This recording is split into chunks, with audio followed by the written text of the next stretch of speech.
Welcome to the Live Like It's True podcast, where we look at some of the most interesting and surprising true stories of the Bible.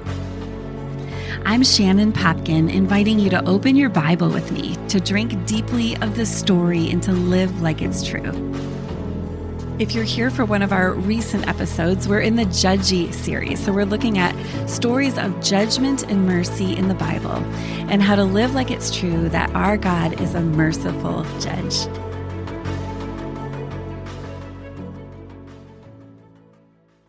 Well, I'm so excited to have Libby VanSolkema here with us at Live Like It's True. Libby is my pastor's wife. I'm so excited to have you, Libby. Yeah, that's a joy. It's such a great joy to have you here. Let me tell our listeners a little bit about you. Mm-hmm. You're one of the directors at church. Correct. Yep. Yeah, you've written a lot of the curriculum. You lead trips to Israel. How many people from our church have gone on those trips? Ooh, that is a great question. I want to say maybe 500. Okay. So we've led. That's a lot of people. We've led over 30 trips. Wow. So it's in the thousands, but people from our church for sure. That's our first priority. So a lot of people have had gotten to go, which is so fun for us. Well, and it's made every conversation I'm in with people like in house church or Bible study groups, people are constantly referring, well, when we were in Israel and saw this and Rod taught this, it's really marked our church. I love that. Thank you. I loved that. And then you're also the co-host of the Locker Room podcast. Correct. That's correct. Which is produced at Crossroads. Yep. And I just love that ministry. I've gotten to be a guest a couple of times. It's been super fun. Yes. And then one more thing that if our guests probably familiar now by this point with Erica Van Heitzma, who graduated from the Jerusalem University College. That's correct. You and Rod also studied there, right? We did. Yeah, we had the joy of, we were on sabbatical there. We lived there for about 6 months. And so I got to do a semester in first century Judaism, temple period, archaeology, history. It was amazing. Well, that is perfect for our conversation today because we're going to be talking about an interaction that Jesus had with the Pharisees about the Sabbath. Yes. And so it's like one of those just hot button topics was the Sabbath. Mm-hmm. And I was thinking about it, like, why do you feel like of all of the 10 commandments, why is that one the one that they so zeroed in on? Or do you think that that's not true, that it was really all of the commandments that they took issue with? Right. Well, I would say they were very vigilant about all of the commandments. Okay. Particularly the Sabbath. During the time of Jesus, there was a debate going on between two famous rabbis other than Jesus, Hillel and Shammai, and they were debating how are we going to interpret how you observe Sabbath. And one of them was very strict, and one of them was very lenient or more gracious. Okay. And so Jesus aligns actually more with Hillel, who is a little bit more holistic and putting people above the rules. Okay. So this wasn't just something that Jesus was stepping into as Lord of the Sabbath, but it was a huge debate just at that time anyway of how are we going to observe this. And the Sabbath is very important to the Jewish people. It's one of the rhythms that actually they identify with that protects them as a nation. Okay. So while a lot of the 10 Commandments, is like don't commit adultery, don't steal, don't kill. Those are obvious ones that are communal. Right. This is something that they celebrate together as a community. Okay. And they don't want to violate it because it's a part of their identity. It's what marks them as compared to other nations and how they are God's people, if that makes sense. Yeah. So other nations might have rules like don't kill, and should, right? Yeah, common moral law. And this is one that's very specific to the Jewish people in their wholehearted pursuit of God and being his people. Sure. To be like him and celebrate Sabbath. So I asked one of my Jewish friends once, because for a long time the Jewish people didn't have a land at all, as we know, before they were given Israel after World War II. But they survived as a people group, a very distinct people group without a geographical space. Okay. Which is very strange. How would you do that? How would you do that? Like, what's the word? Refugees. But they still maintain, they didn't just integrate. Sure. They did their worship didn't go down. They still remained distinct. And his response to me was two things, suffering. Suffering unites us together and makes us need each other. Yeah. And the second thing he said was Sabbath. Okay. All over the world, we observe this Sabbath, and that's what kept us distinct. So I'm only saying that to say that it is such an important part of who they are and their rhythms as a nation, that I think it's just a hot topic for them. Yeah, right. Well, and I wonder, too, if it's clearly observable. Like so many of the other commands, you know, whether or not you're honoring your mother and father, or you're committing adultery in your heart, or you're coveting, or, you know, these are things that nobody can really measure. But the Sabbath is, you know, somewhat measurable, right? Are you working? Are you resting?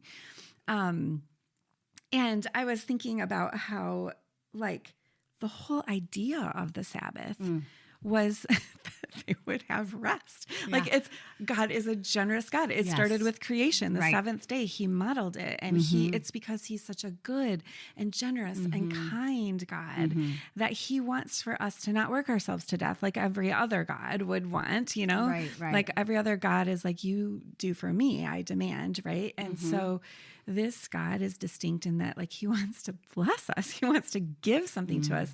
And yet even that the Pharisees had kind of turned into not a blessing, but a restrictive kind of thing. Like it was more about what you couldn't do, not what you got to do, right? It's like instead of you get to rest, you have to, or you can't do. These are the lists of things you can't do. Let's just read the first section.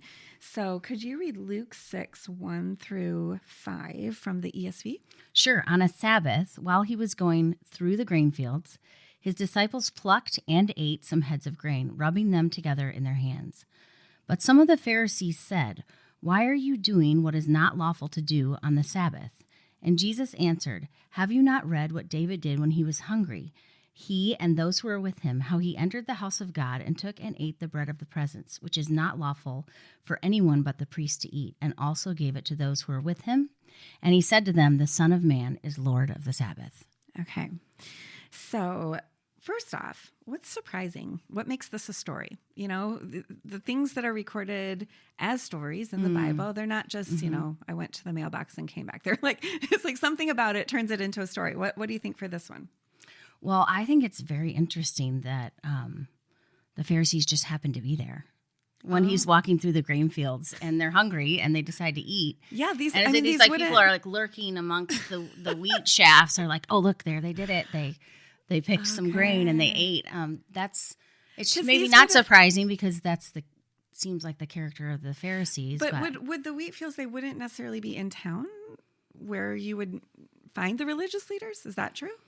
I would say no. I mean, knowing the land of Israel, that the fields would be outside the village, outside the little city area, I mean, the farmland. So they're walking along and they decide to, I picture Jesus grabbing a grain of wheat. And if you've ever walked through wheat fields, you know you can grab a kernel of wheat and you can rub it in your hands and you can eat what's left. The chaff kind of blows away. And I think I picture him just starting to do that. And the disciples like, we can do this.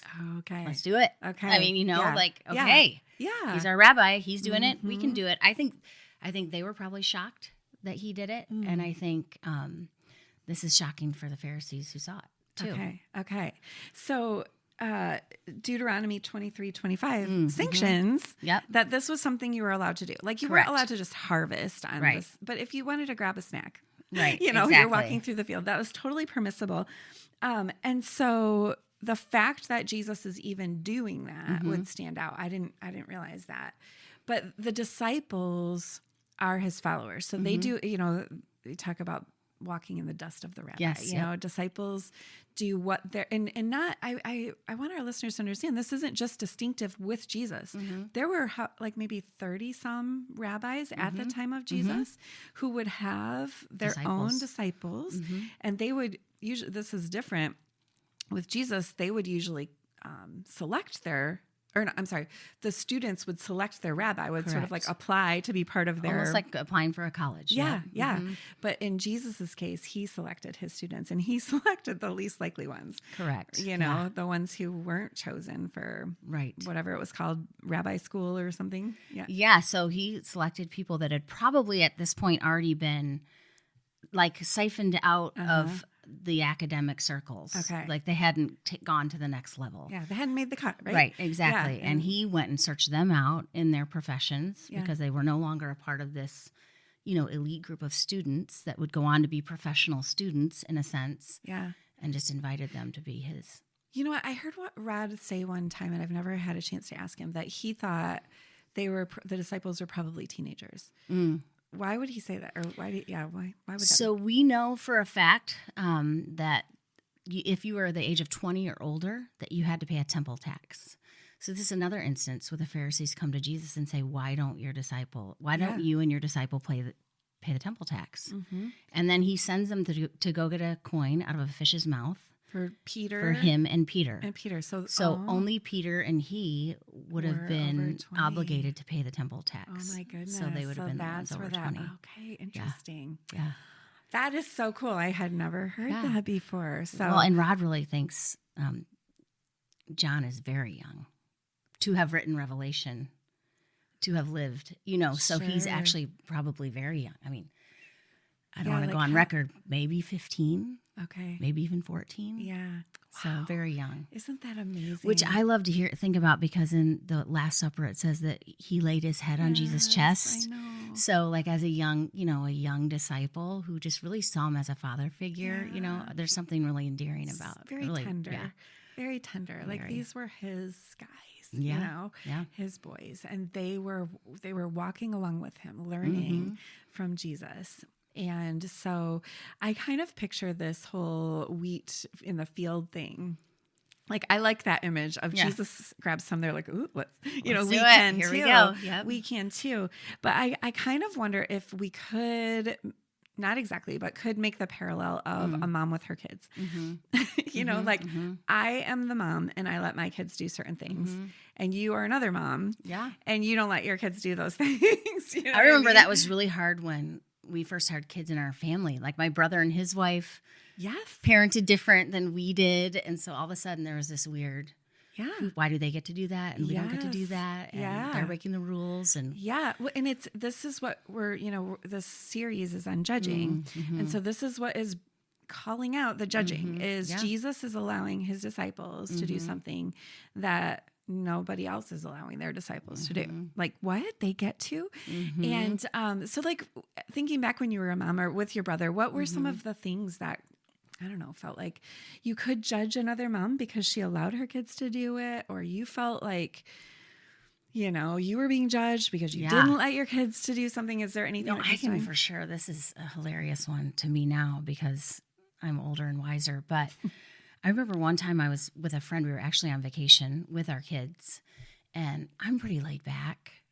I mean, probably to a fault was laid back as a mom, and she was very structured. And so she would, you know, she had planned 3 meals a day for her kids, which is very normal. And I had kind of felt like we were going to do an outing and my kids could get away with a snack, like a granola bar, or, you know, we can make this work. And she looked at me and said something like, well, I don't know about you, but my kids need and deserve 3 meals a day.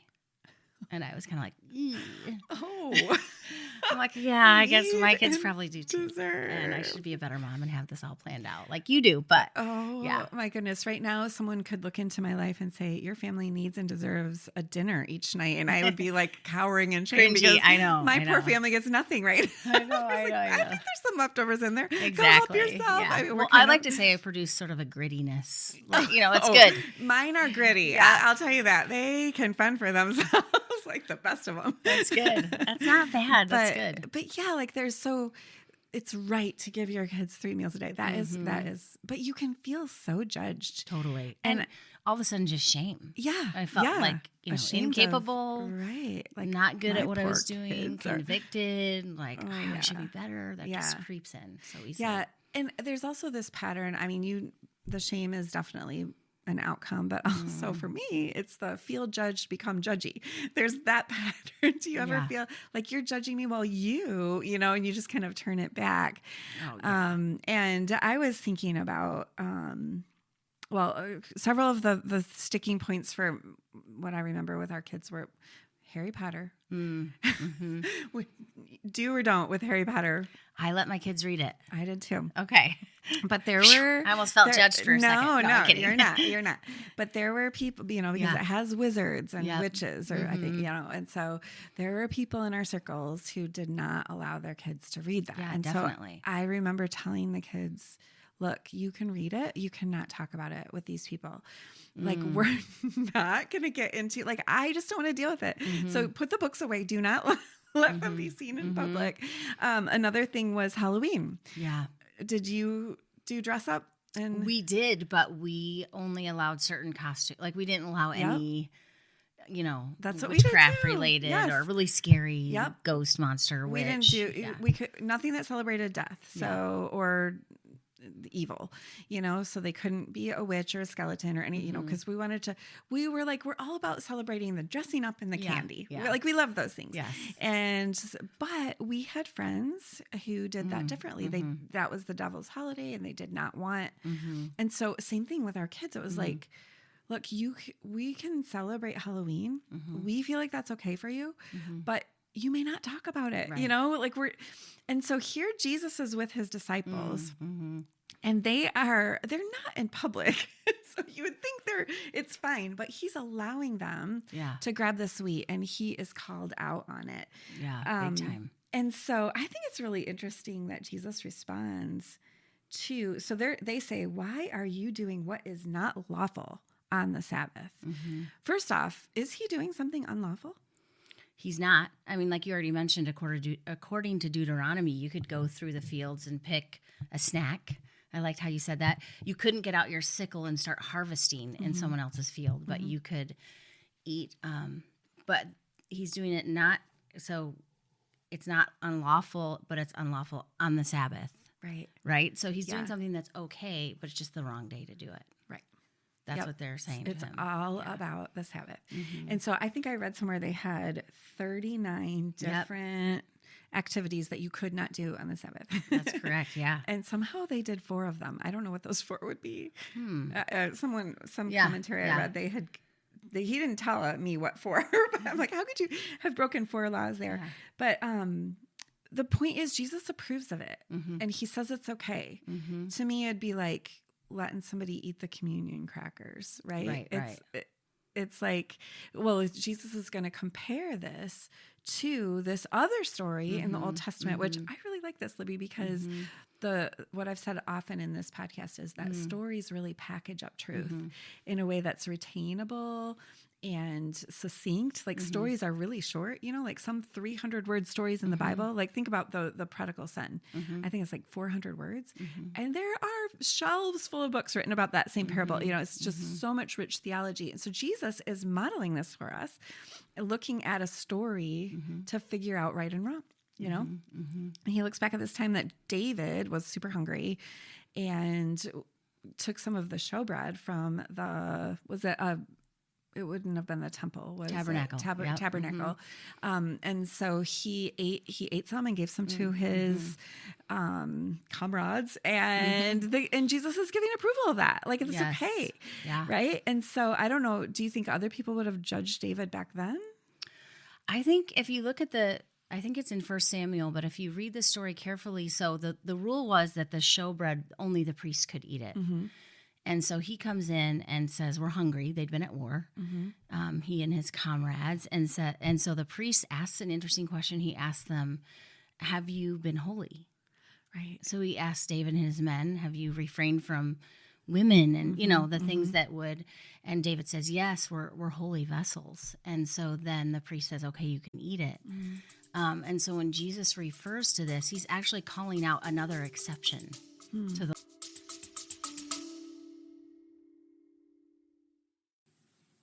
What would change in your life if you lived like it's true that God is the one who's in control, not you? In a 9-week study called Control Girl, Lessons on Surrendering Your Burden of Control from 7 Women in the Bible, we'll examine the Old Testament stories of Eve, Sarah, Hagar, Rebecca, Rachel, Leah, and Miriam. And here's what I think you'll notice. All of these women were trying to white-knuckle their way to a happy ending just like we do.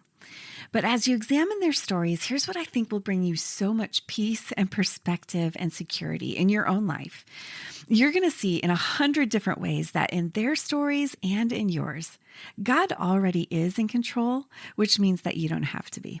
If you're interested in using this study for your small group or your women's Bible study or just individually, I'd love for you to check out the Leader's Guide, free bonuses, and other things we have for you at controlgirl.com.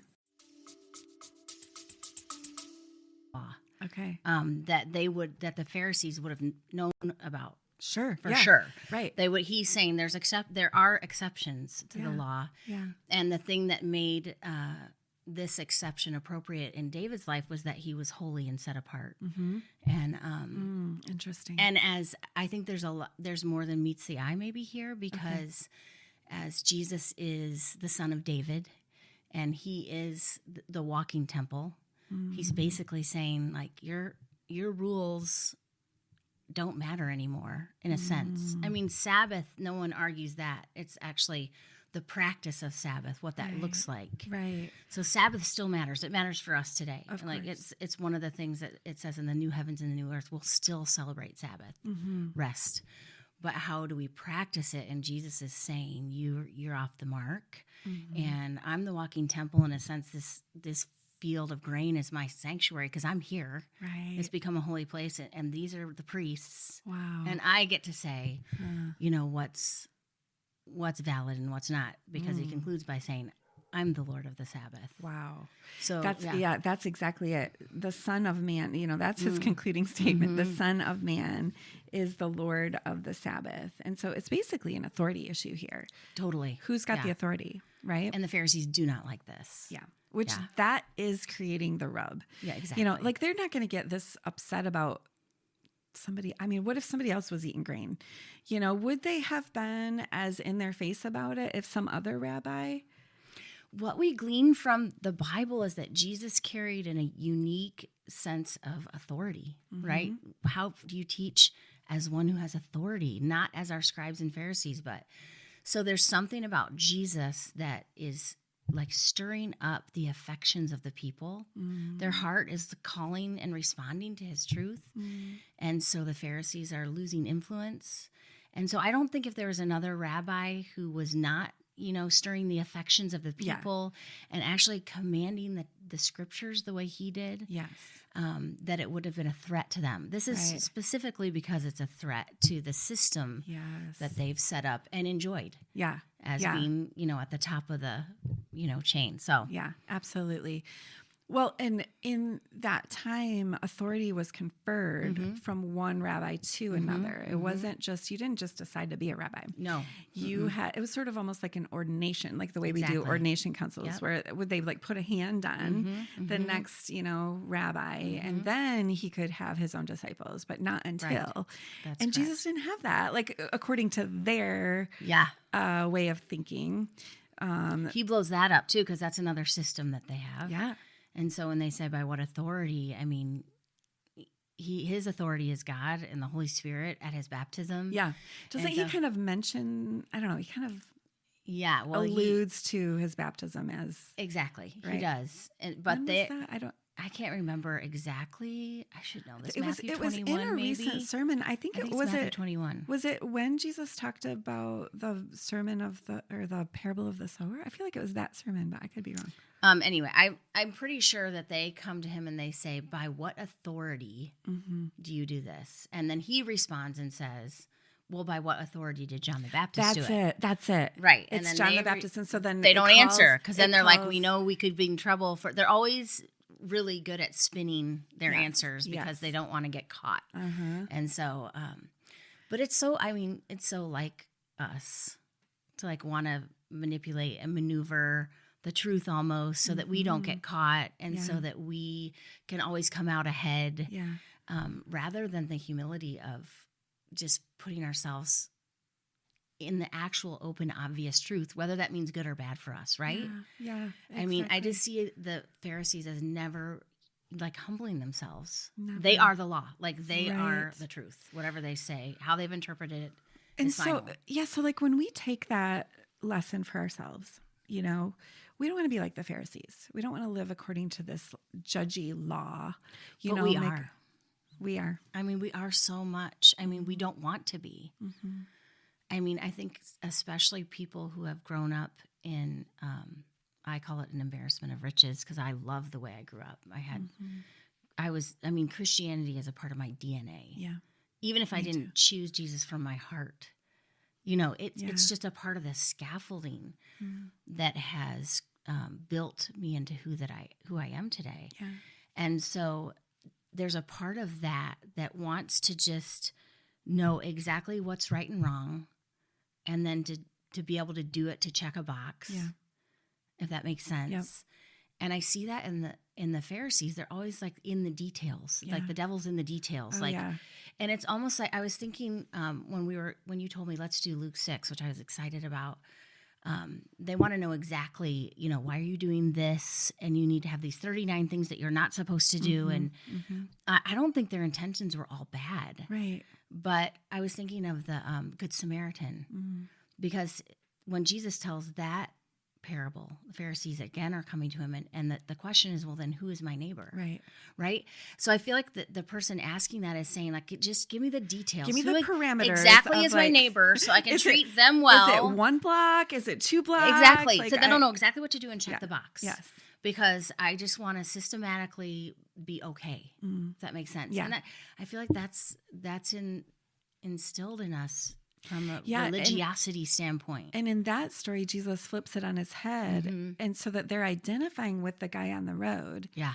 And now who do you want to be your neighbor? Yeah. Right? Do you want it to be just anyone? And it's like, what do I want to receive? Do I want to receive grace and mercy? Or do I want the laws to be levied against me? In some ways, the laws are easier.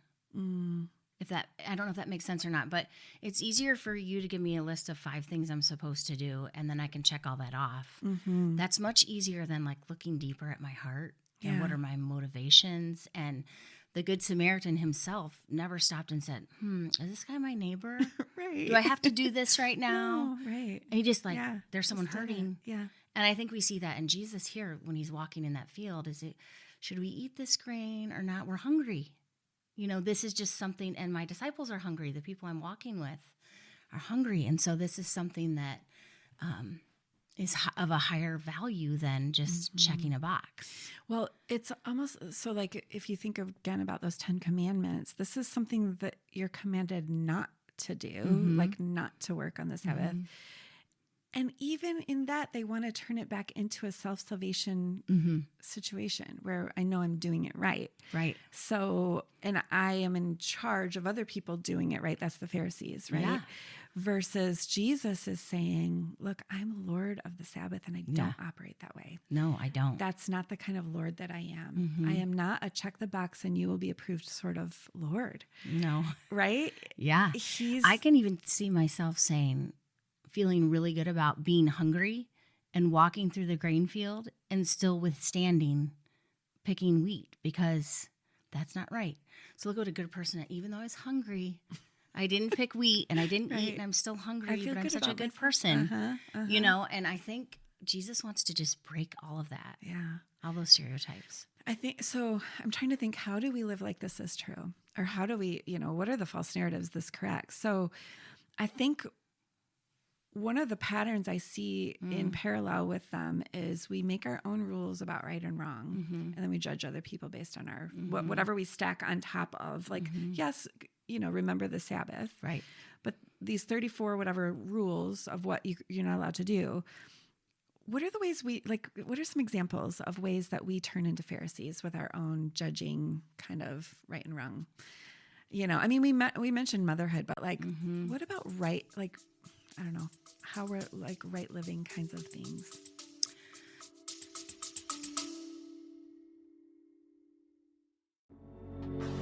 Is there a teen you know and love who struggles with the endless pressure of comparison? Maybe she drives herself to exhaustion trying to prove she measures up. Or maybe she shrinks back to the shadows, convinced that she'll never measure up. In my brand new book, Comparison Girl for Teens, co-authored with Lee Nienhuis, we're talking about the new face of this age-old problem, comparison. We've got lots of fun quizzes and stories to keep her engaged, and we've broken up the chapters by topic, talking about things that she's got questions about, comparing beauty, comparing femininity, comparing popularity, and more.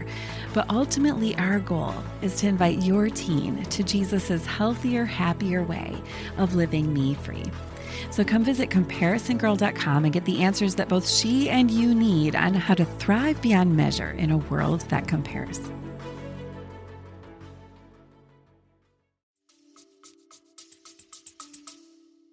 Yeah, I'm a recovering Pharisee myself. So it's hard for me to, I even know in raising my kids, like I tend to look at the outer behavior, you know, and get caught up in things that are very behavioral. Yeah.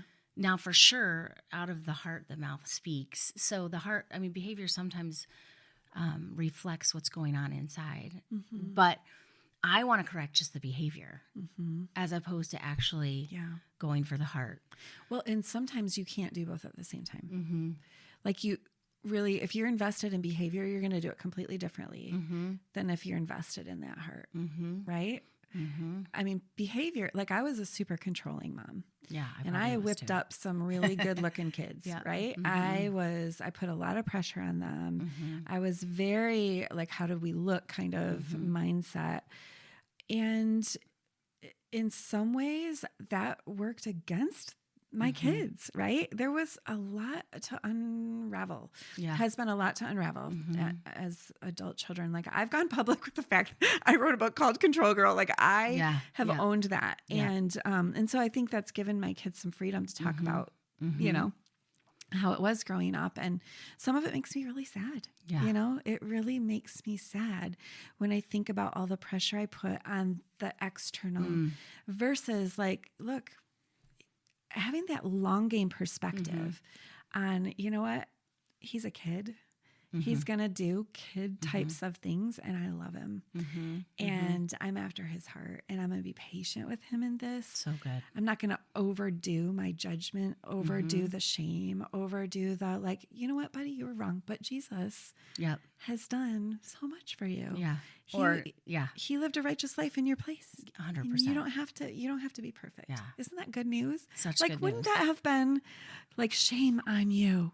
As a, you know, in contrast, shame on I cannot believe I have taught you differently. Like that second way is all like, this is a reflection of me. I've got to nip this in the bud. I have to be in control. You know, those two ways are just completely different. Totally different. I had a friend that she actually had adopted a daughter, and she came into their family when she was about 12. Okay. From, you know, a broken scenario. And she said, I was so tempted, and I was convicted by this because I raised a daughter.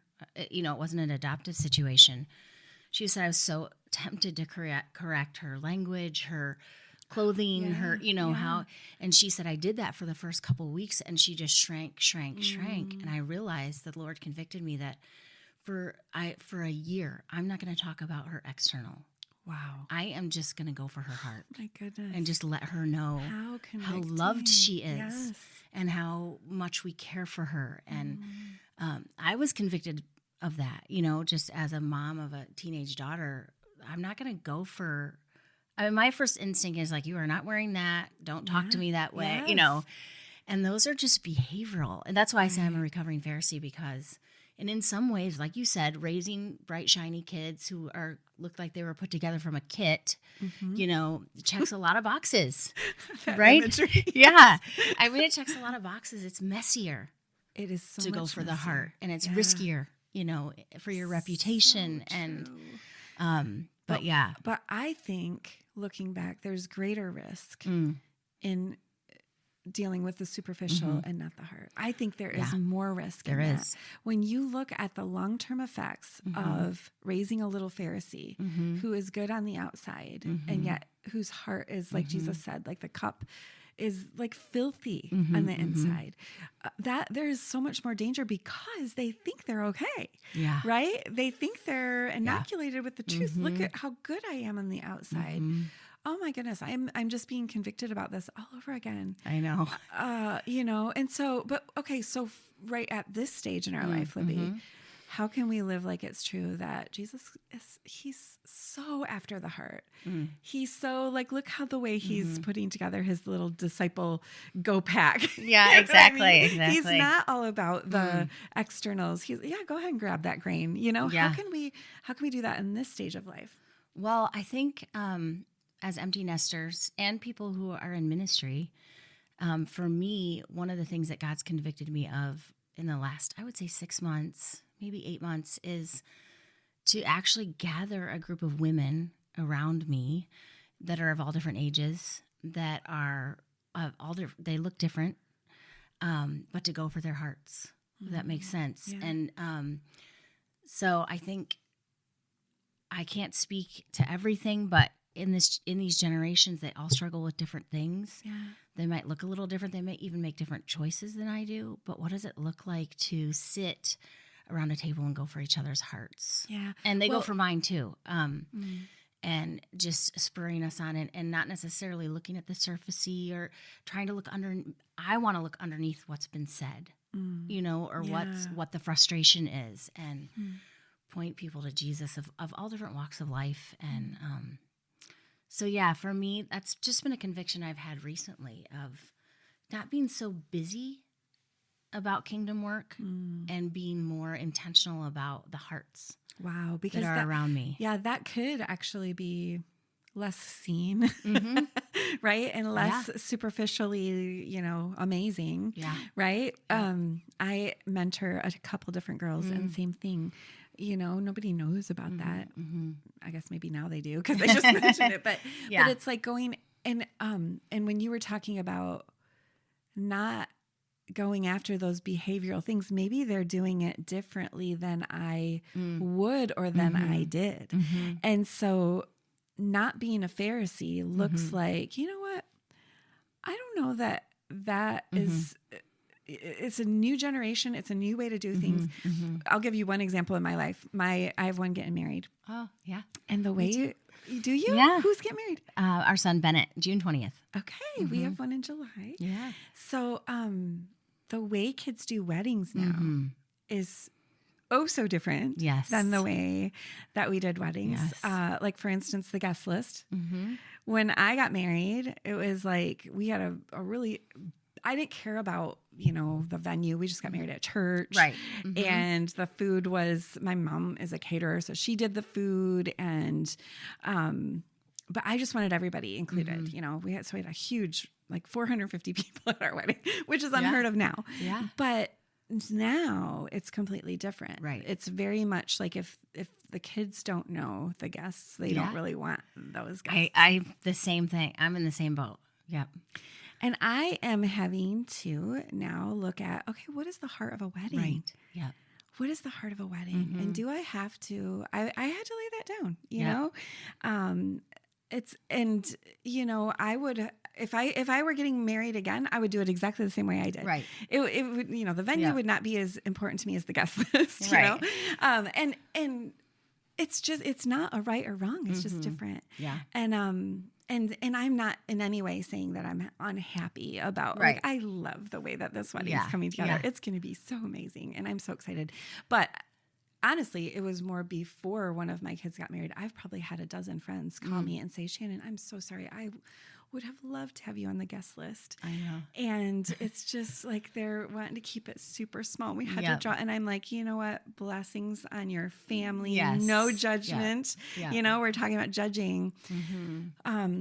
But yeah, any other like wedding kinds of things or like, I don't know. Well, I just think like my daughter's already said, and she's not even dating anyone. So who knows? But you might not like my dress. Like she's already, and there you go. You're probably not going to like that. We're going to keep it really, really small because she's my only daughter. So she knows I'll be very into it. Yeah. So I'm already like, okay, Yep. I think God's just giving me a long time to prepare for, Yeah. setting down your own. But those are really small things that we're mentioning, but they do come up. But They just come up in your heart and mind. Yeah, they can feel like really big things.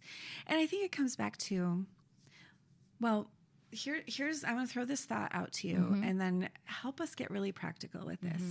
There is someone who's doing it a different way and you feel so like it gets at you, you know, like that lady who said, my kids deserve 3 meals a day, or, like they're wearing, like the adoptive mom who she's wearing things, she's talking ways. So if Jesus is the Lord of the Sabbath, that's the rule that's being debated. What rule is he not Lord of, right? He's the Lord over every aspect of our lives. He is the Lord over what we wear, who we invite, what we say, what we eat. He's the Lord over it all. He's the Lord of everything. And how does that help us deal with this whole judgy thing, right and wrong? Criticizing is maybe, you've got your opinions. Judging, it has to do with morals, right and wrong, moral contempt for one another. How does it help to know that Jesus, like he's responding this way? The Son of Man is Lord of the Sabbath. How does that help? I think for me, like I said, my tendency and my personality even would be, let's black and white, let's stay inside the box. And I just think the older I get and the longer I walk with Jesus, the more I realize I don't have it figured out. Yeah. And he is the Lord of everything. And even some of the texts in the Bible that are surprising to me, even that he says, that I would think if I was walking next to him, I would challenge that, even him. So for me, I feel like I've learned to not trust my own responses to things. I've actually decided that my first responses to those kind of situations that feel dicey or contentious or like on the edge or gray, my first response is actually usually wrong. My first response is like, I know what they should do in that situation, and that's probably not the right choice. My second response as a ever sanctifying follower of Jesus Christ is, you know what? God's got that. Yeah. He's in charge of it. Yeah. And let's love those people into the kingdom, or let's love them into relationship. Let's focus more on that. But I think that little trigger in my mind, just to remind myself, your first response is probably wrong, is really helpful for me. Yeah. As a Pharisee, your first response is usually wrong. Usually wrong. That's actually really helpful. Yeah. Thank you. So, fill in the blank. We live like this story is true by... I just think this might sound repetitive, but loving people really well. And I think we live like this story is true. And you asked me a question earlier about what does it look like for you to love the people around you, or what are you convicted of lately? And I just said, I'm trying to go for the people's hearts around me. Yeah. And I'll just be really vulnerable and honest. Like, I'm trying to go for my heart too. Yeah. So to live like this is true is to continually examine my own heart. Yeah. And say, which camp am I in? Yeah. Is my heart becoming more like Christ, or is my heart being constantly like weighted and anchored back into these human systems that make me just feel better about myself? Yeah. Or am I constantly trying to not just live like Christ, but recognize him as Savior? Like, I'm not the Savior. Right. There's nothing I can do. I can't obey Sabbath perfectly and then be a better Christian. Right. There are no better Christians. No. It's all about Jesus. Yeah. And so reminding my own heart and going for that at the root of who I am, the humility, the broad strokes of wanting to be like Jesus, wanting to look like Jesus, not the detail-y check the box. Yes. Yeah. So if we live like it's true, I mean, that's something that I'm going for my own heart. Jesus is going for my heart. So why would I focus on my behavior? I love that. Focus on my heart, I think. I love that idea of broad strokes, being a broad strokes disciple. Yeah. It's really not about the check the box little details. Yeah. It isn't. He's already checked all the boxes. He's checked all the boxes. He took the test. He got a perfect score, and he handed me that, right? The reward. Yep. And so I can't check enough boxes ever if I did it No. all right forever No. from Yeah. now until eternity. Yeah. And he's after my heart. So Yes. why would I get back to the boxes, right? Yeah. So Exactly. I love that. Amen. Well, Libby, thank you so much for being so here. Will you come welcome. back again and talk about the next story in John chapter 6 or in For sure. Luke chapter 6? For All sure. right. Yeah, I'd love to. Thank you. Yeah. Can I just remind you that these stories in the Bible are true stories? They're absolutely true. God could have given us a list of facts about himself, but instead he gave us a book filled with stories. These stories help us to know God, and collectively they help us to understand this overarching story that we are all part of. So I hope this episode will inspire you to study this story for yourself straight from the Bible. To help, I've put together my Live Like It's True workbook. It includes some of my favorite tools for studying the narrative sections of our Bible. Also, we're getting quite a collection of episodes, and we've done some work on the website making it possible for you to search for a particular story of the Bible by section and book of the Bible. Come check that out along with my other books and resources at shannonpopkin.com. Live Like It's True is part of the Resound Media Network. For more gospel-centered resources, go to resoundmedia.cc. We've got that link for you, along with any other links to resources we've mentioned in the show notes. All right, friend, are you ready? Now it's time to go live like it's true.